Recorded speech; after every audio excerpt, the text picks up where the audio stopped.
Hi guys, Professor Birch here. I'm your anatomy and physiology professor this semester. If you're watching this video, you are in your course homepage. This video is a short tour of the homepage. So let's jump right in and get started. And by the way, I'm looking forward to meeting you in class. This is your course homepage. When you log in for the first time, a widget's going to pop up. You're going to go through the information. This video is in that widget. And after you go through everything, it will ask you if you want to dismiss it. Click on dismiss, and it won't pop up again unless I add some new material. Announcements will be here on the homepage, a calendar, and you can have different formats. So whatever's better for you, and then a what to do list. The first thing I'm going to suggest you do is you come up here and you click on your name. Go to notifications. There's an app, the Pulse app, if you want to access your course page on your phone or tablet, you probably need to download this Pulse app. It just makes it much easier for you. Be sure that the information for your email is correct, and be sure you check your email on a regular basis. And the college likes you to use your college email. And then click on whatever notifications you want. There are two that I encourage you to click. First of all, new announcement available. That's always good. And then also down at the bottom for the quizzes, a notification 2 days before a quiz is due. So let's get out of this. Now we're going to start with the first widget, which is what we're in right now. These are your widgets here. This is Poppy. Poppy is going to be my teaching assistant, so occasionally you will see Poppy pop up.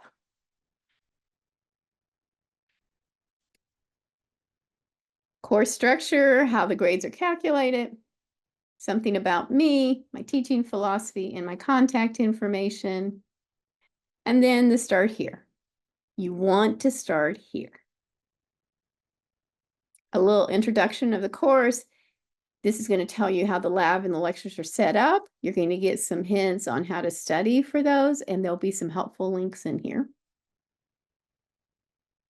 My contact information, office hours this semester are by appointment only. So what you need to do is shoot me an email. There's my email address. So we can set up a time to meet. When it's time for your appointment, click on this link and use this passcode to get in. Please don't hesitate to make an appointment with me. Again, I want you to ask your questions if you have any. You also have the Science Resource Center, great tutors in there that can help you. Syllabus is in here. Check to make sure you're clicking on the correct syllabus. I have the lecture hours right here, and these are your sections. So when you email me, you need to include your section in the subject of the email. After you read the syllabus, and be sure you read it because that is my contract with you. And many of the questions that you might have can be answered by reading the syllabus. So this syllabus quiz, you can take it as many times as you want to, but you have to earn 100% to access the lab content folder. So it's not going to show up until you get 100% on this syllabus quiz. I want to make sure you know what's in there and what is expected of you. Hard course materials include your textbook, which is in OpenStax. It's a free textbook. I've uploaded it to your course shell, and the text that is in your course shell in the lecture content folder has been edited by me, and it's going to reflect more closely what I cover in lecture. I encourage you to use that text that's in your course shell. However, if you want to buy a print copy, now the print copy, PDF or ebook are not going to have the edits that I made, but you can buy a print copy if you want. Click on that link. You can download a PDF. This is free, or you can go to the ebook, which is free. The print copy, you do have to pay for it. You also need access to Connect. If you took AP1 last semester, you should have purchased access to Connect, and that's a 2-semester access code. When you click on your first Connect assignment, That's going to ask you to log into your Connect account. Just use the credentials you used last semester. If you come across a paywall, that means you don't have a current account, and you'll need to go ahead and pay for one. Technical requirements, you do need to have a computer, a laptop, or an iPad to take your quizzes because they're going to be online. If you don't have one at home, you can go to the computer lab on campus. I suggest that you use Chrome if you're a Mac user as your browser because the Brightspace course page acts kind of funny when you use the Safari browser. A little bit more information about Connect, about your online quizzes, Respondus, which is the proctoring system that we use. If you don't already have Respondus on your computer, I'll have some information on how to download Respondus. I also have some guidelines here that you have to follow while you are taking a quiz. So all of your quizzes are online and will require Respondus with a webcam. Be sure you read these guidelines because I will have a quiz over those guidelines. If you don't follow the guidelines, you'll get a 0 for that assessment. So be sure you know what the guidelines are. Once you've read them, you'll need to take this quiz, repeat it until you get 100%. And once you get 100%, your lecture folder will open up. So just read it. It's easy, guys, but you have to read it before you take the quiz. Don't try to guess on the answers. There's an audio recording form. If you want to record the lectures, you'll need to print this out and give it to me in lecture before you start recording. So we'll be meeting in person for lecture. Here's the lecture content. I have a tentative lecture schedule. You'll notice that all the lecture quizzes are listed here. So let me talk about quizzes. You're going to be taking lecture quizzes over each chapter. You'll also be taking lab quizzes over each lab. The quizzes are always due on Sunday by 11:59 p.m. I do not accept late quizzes. It doesn't make any difference what the reason is. So I don't extend late quizzes or the due dates. You'll have an entire week to take the quiz. You can take it and submit it as many times as possible. And I'm going to encourage you to start taking the quiz at the beginning of the week. Keep taking it over and over again, and your highest grade will count. At the end of the semester, your 3 lowest grades, quiz grades, will be dropped. So it's just the quiz grades. I do not drop exam grades. So quiz grades, the 3 lowest will be dropped.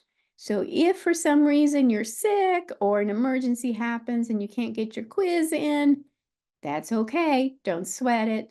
3 of your lowest quiz grades will be dropped. Lecture exams are going to be, for the most part, given in lab with an exception for the second lecture exam. I've already included a study guide for your lecture final. It is comprehensive. And your lecture material is divided up into exam folders. So the first exam will be over the first 3 chapters in this course. Chapter 18 on the blood, Chapter 19 on the heart, and Chapter 20 on blood vessels. The only one that's going to show up for you, and remember, you have to get 100% on the Respondus Guidelines quiz in order to see this information. But the first one that's going to pop up will be exam 1, and the only folder you're going to see in there is going to be Chapter 18. So I open them up every week at the beginning of the week to give you access to that week's content. So a little synopsis of what you're doing in this chapter. I'll give you here a suggested schedule. This is just a suggestion. You can come up with your own schedule. And then here we have the lecture text. This is what I was talking about. This is what I have downloaded with my edits. into your shell. But if you want to go to the ebook, there is a link there. There's also a document here that you can download or print that is going to take you through the lecture text. There'll be questions in there, blanks that you can fill in and so forth. I don't take any of this up. This is just simply for you. You're not doing it for a grade, but it might be helpful and you could use it as a study guide. PowerPoint presentations, and then we get into the lecture topic. So chapter 18 here, you're going to have chapter objectives, and then you have each section, like this is section 18.1, you'll have some learning objectives there, you'll have the text that I edited it, and you're going to have videos that I have embedded. These are videos that I have made. These videos cover the material that we covered in lecture. Now, when you click on one of these, let's start with some functions of blood. Let me stop this here. You may want to put it on full screen. It just makes it easier for you to see the information. So I'm going to get out of that. We're going to go back here.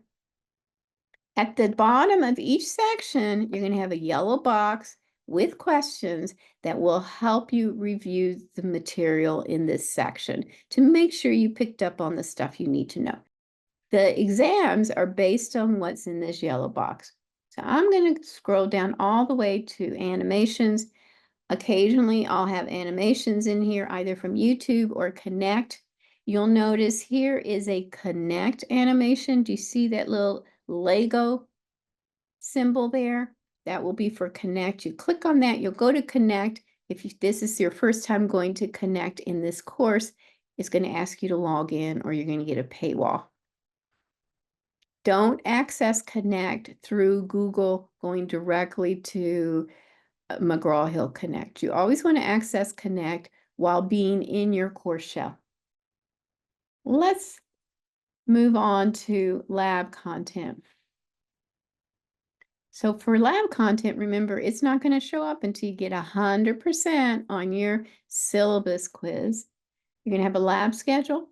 Same thing here. Each lab is going to have a quiz. Quiz will be due at 11:59 p.m. on Sunday. No extensions on the due dates. You can take the quiz as many times as you want, as long as it's open, and the highest grade is going to count. So these quizzes are going to be of the models that we're using in lab. You're going to have to type in the correct answer. Spelling counts. So if you don't spell it correctly, it's going to be counted wrong. Spelling counts when you take your lab exams as well. In lab, when we meet, you're going to be handed a piece of paper that's going to include anatomy, physiology, safety, and lab procedure policy. You're going to fill that out and then submit it to me. I also have a link here for an electronic version of the lab manual, but you're going to get a physical copy free of charge when we meet for the first time in lab. And I've already uploaded here a study guide for the lab final, which is comprehensive.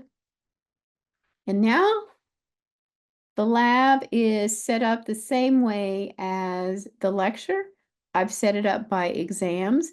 And for the first lab exam, you're going to have material from 4 labs on the cardiovascular system. So the only one you're going to see is going to be the blood lab, which is what we're doing this week. There is a lab exam 1 study guide, and then you can go to the blood, learning outcomes, a link to the chapter in the ebook that corresponds to what we're covering in lab, histology images with and without labels to help you study when you're not in lab, some lab videos that I have created that go over the information I give you at the beginning of lab, some YouTube videos that I think might be helpful, some practice assignments in Connect, and your lab quiz. So the lab quiz will be photographs of what you are studying in lab when we meet in person.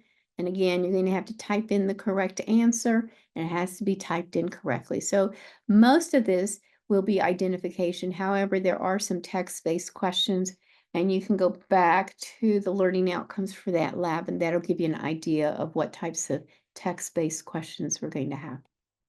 So that's it. I'm looking forward to meeting you, and I'll see you soon.